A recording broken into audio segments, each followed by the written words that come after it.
네, 안녕하세요. 오늘 저희가 함께 볼 자료는요, 바로 그 지역사회 통합 돌봄 사업 개요인데요. 이게 요즘 정말 중요해지고 있는 고령화 사회의 돌봄 문제, 여기에 대한 어떤 새로운 해법으로 제시된 모델이라고 하더라고요.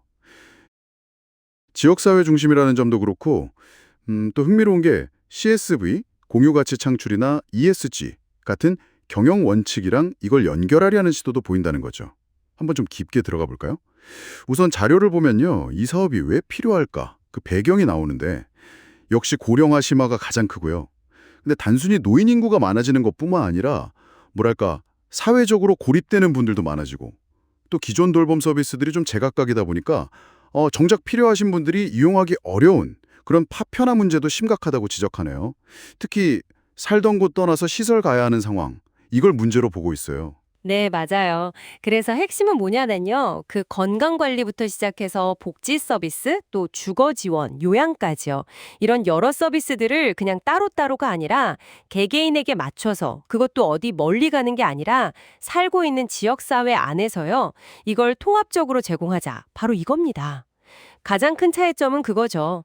살던 곳에서 계속 어떤 시설 중심이 아니라 원래 살던 익숙한 환경에서 존엄성을 지키면서 지낼 수 있도록 지원하자는 게 기존 방식하고는 확실히 다른 거죠. 아, 그렇군요.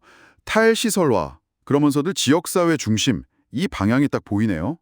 그리고 자료에서 또 눈에 띄는 게 아까 말씀드린 CSV, 그러니까 공유가치 창출 개념이랑 ESG 원칙, 이걸 연결시킨다는 점인데요. ESG는 뭐 환경, 사회, 지배구조, 기업의 지속가능성 지표잖아요. 이게 단순히 그냥 복지 예산 투입, 이런 차원을 넘어서 사회 문제 해결하면서 경제적 가치까지 만들겠다, 이런 접근으로 보이는데 자료에선 구체적으로 어떻게 설명하고 있나요? 네, 정확히 보셨어요. 예를 들면 돌봄 서비스 자체의 질을 개선하거나 또 관련된 새로운 일자리를 만드는 거. 이게 사회적 가치잖아요. 근데 이걸 통해서 새로운 시장이 생기고 관련 산업도 크고 이러면 이게 또 경제적 가치 창출로 이어진다는 거죠.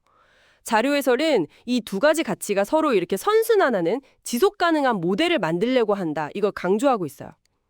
스카잼 딱 예를 들어서 지역 안에 안 쓰는 공간 있잖아요. 그런 유효 공간을 활용해서 돌봄 시설 같은 걸 만들면 지역 경제에도 도움되고 동시에 필요한 서비스도 제공하고 뭐 이런 식이죠. 이게 요즘 기업들이 그냥 사회적 책임만 다하는 게 아니라 아예 사회 문제 해결을 통해 새로운 성장의 기회를 찾으려는 그런 경영 트렌드하고도 딱 맞아떨어지는 거고요. 아하, 사회 문제 해결하고 비즈니스를 같이 가져가려는 시도군요. 여기에 또 기술 활용, 특히 AI 도입 얘기도 나오는데요. 아, 네네. AI, 이렇게 좀 복잡해 보이는 통합 돌봄 시스템에서 AI가 구체적으로 어떤 역할을 할 수 있을까요? 자료에 좀 더 자세한 내용이 있나요? 네, 있습니다. 자료 보면 AI 역할이 꽤 중요하게 나와요. 예를 들어서 어르신들마다 건강 상태나 생활 습관 데이터 같은 걸 분석해서요. 앞으로 어떤 서비스가 필요할지 이걸 미리 예측하고 그야말로 맞춤형 돌봄 계획을 세우는 데 도움을 줄 수 있다는 거죠. 그리고 또 한정된 돌봄 인력이나 뭐 예산 같은 자원들 있잖아요. 이걸 가장 효율적으로 꼭 필요한 곳에 배분하는 데도 AI가 역할을 할 수 있을 걸로 기대하고요. 뭐랄까, 개인 비서처럼 돌봄 코디네이터를 좀 돕는다고 할까요? 그런 거죠. 근데 물론 자료에서도 지적하듯이 이게 개인정보 보호 문제라던가 특히 어르신들은 디지털 기기 사용이 좀 어려우실 수 있잖아요.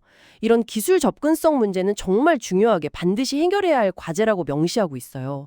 기술 때문에 오히려 소외되면 안 되니까요. 그렇죠. 기술이 가진 가능성도 크지만 또 풀어야 할 숙제도 명확하네요. 결국 이 모든 걸 실제로 구현하려면 뭐 어느 한 군데 힘만으론 좀 부족할 것 같은데요. 자료에서도 그런 점을 강조하고 있죠. 그럼요. 아주 여러 번 강조합니다. 정부나 지자체는 당연하고요. 민간 기업들, 또 병원 같은 의료기관, 비영리 단체들, 심지어는 지역 주민들까지 정말 다양한 주체들이 아주 긴밀하게 협력하고 파트너십을 맺는 게 필수적이라고요. 각자가 가진 전문성이나 자원을 어떻게 잘 엮어내느냐, 이게 성공의 관건이라는 거죠. 물론 자료에서도 뭐 이해관계가 서로 부딪힐 수도 있고 책임 소재가 좀 애매해질 수도 있고 이런 협력의 어려움도 분명히 인지는 하고 있고요. 아, 정말 복잡하면서도 꼭 필요한 과제라는 생각이 드네요. 그럼 이 모델이 만약에 잘 정착된다면 자료에서 기대하는 효과는 어떤 것들이 있을까요? 또 동시에 예상되는 어려움이나 한계점 같은 것도 좀 짚어봐야 할 것 같아요. 기대 효과는 사실 분명하죠. 무엇보다 돌봄 받으시는 어르신들 삶의 질이 높아지는 거, 그리고 외로움이나 사회적 고립감 같은 게 좀 줄어들 수 있겠죠. 그리고 또 이 새로운 돌봄 서비스 모델을 통해서 괜찮은 일자리들이 생겨나고 지역사회 자체가 좀 더 활기를 띨 수 있다. 이것도 아주 중요한 기대 효과고요. 하지만 이렇게 좀 이상적인 그림만큼이나 현실적인 어려움도 만만치 않다고 봐요. 자료에서도 나오지만요. 여러 부처나 기관에 막 흩어져 있는 서비스들을 실제로 매끄럽게 연결하는 거? 이거 정말 어렵거든요. 또 안정적인 재원은 어떻게 계속 마련할 건지, 그리고 이 사업이 진짜 효과가 있는지, 이걸 객관적으로 성과 측정하는 방법은 뭘로 할 건지 등등 풀어야 할 숙제가 정말 많다고 지적하고 있습니다. 네, 정리를 좀 해보면 오늘 살펴본 자료는 이 고령화라는 정말 거대한 사회적 과제 앞에서 지역사회 통합돌봄이라는 어떻게 보면 상당히 야심찬 청사진을 제시하고 있는 것 같습니다. 사회적인 목표를 이루기 위해서 CSV나 ESG 같은 경영 원칙까지 끌어오고 AI 기술까지 활용하려는 이런 다각적인 접근 방식이 참 인상 깊었고요. 자, 이 논의를 들으시는 여러분께는 이게 어떤 의미로 다가올까요?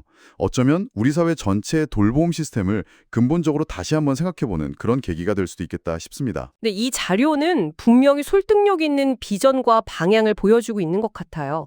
오늘 저희 나눈 이 내용들을 한번 곱씹어 보시면서요. 한 가지만 더 생각해 보시면 어떨까 싶어요. 이런 여러 가지 제도나 기술, 협력 모델 이런 것들 너머에 있는 좀 더 본질적인 질문인데요. 돌봄을 받는 사람 입장에서 정말로 내 동네에서 이웃들과 함께 나이 들어 간다는 그 느낌은 과연 어떨까요? 그리고 AI 같은 첨단 기술이 점점 더 우리 삶 깊숙이 들어올 텐데 어떻게 하면 이 기술의 편리함 속에서도 그 인간적인 연결, 따뜻한 관계라는 핵심 가치를 잃지 않고 지켜나갈 수 있을까요? 아마 앞으로 이 질문에 대한 고민이 더 중요해지지 않을까 그런 생각이 듭니다.